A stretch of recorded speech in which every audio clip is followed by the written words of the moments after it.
One thing you have to know about Chuck is Chuck likes to hug people.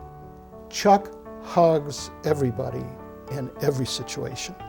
If you ever want to feel good about yourself, just ask him what he thinks of you, and it'll just be like 5-minute talk on how good you are at something.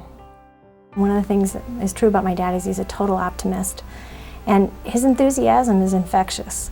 He's a down-to-earth guy that gets along with everybody and is very interested in helping other people. He just beams. He doesn't shine, he beams. He is always genuine, caring, giving, and humble. Chuck has played so many important leadership roles in the community. What was very singular about Chuck is that he was one of a very small handful of people that were percolating this idea of creating a community foundation for St. Joseph County. And then in 1992, when Lilly Endowment offered a challenge grant, it was like putting a match to the flame. As the community foundation was being formed, is about the time frame that he commented to me that he really saw this as a turn in his practice. And it was a motivation for him to help his wealthy clients to make charitable contributions and to understand the value of being involved in the community and charities.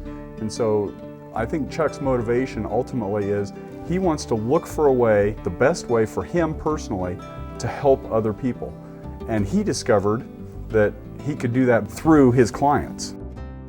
He has been a past chairman of the Chamber of Commerce. He was one of the co-founders of the leadership program. And in everything that he's done, he does it full bore. I especially loved it when he would speak to a leadership class and he would share his personal philosophy.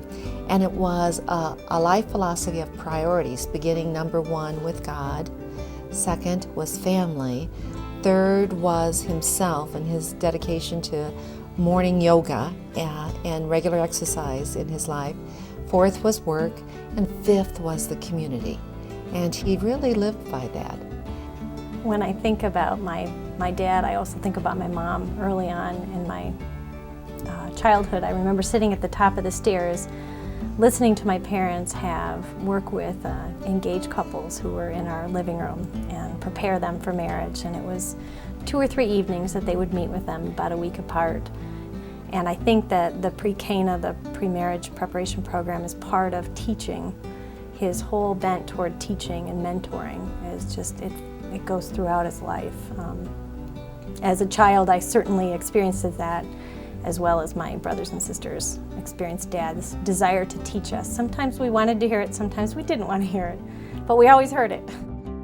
Chuck is really the best example I can think of somebody who balanced career with his intense devotion to his family and his friends and his community.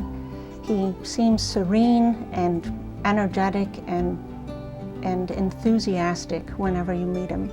And I think he gets as much satisfaction from doing good in the world as he gets from anything else in his life, and that's a big motivator for him. Chuck treated people who were just plain working people just like he treated presidents of the banks or lawyers or other type of people. Chuck would go out of his way to mentor younger attorneys who he had no relationship with, who were just out in private practice by themselves or with 1 or 2 others, and who had no role models and no one to talk to. He's done well, but more important than that, he's done good.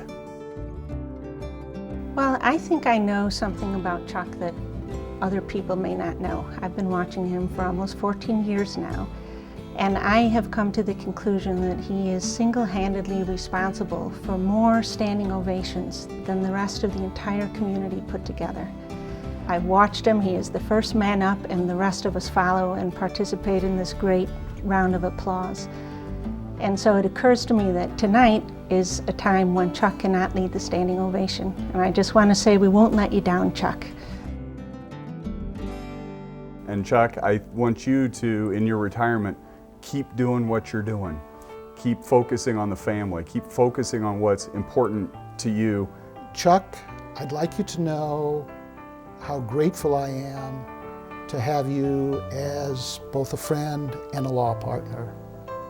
I know that I'm a better person and a better lawyer for having known you. Tonight, I hope you feel the love and appreciation of this entire community, everyone present here, but especially those people who've had the privilege of going through the Chamber of Commerce adult and youth leadership programs.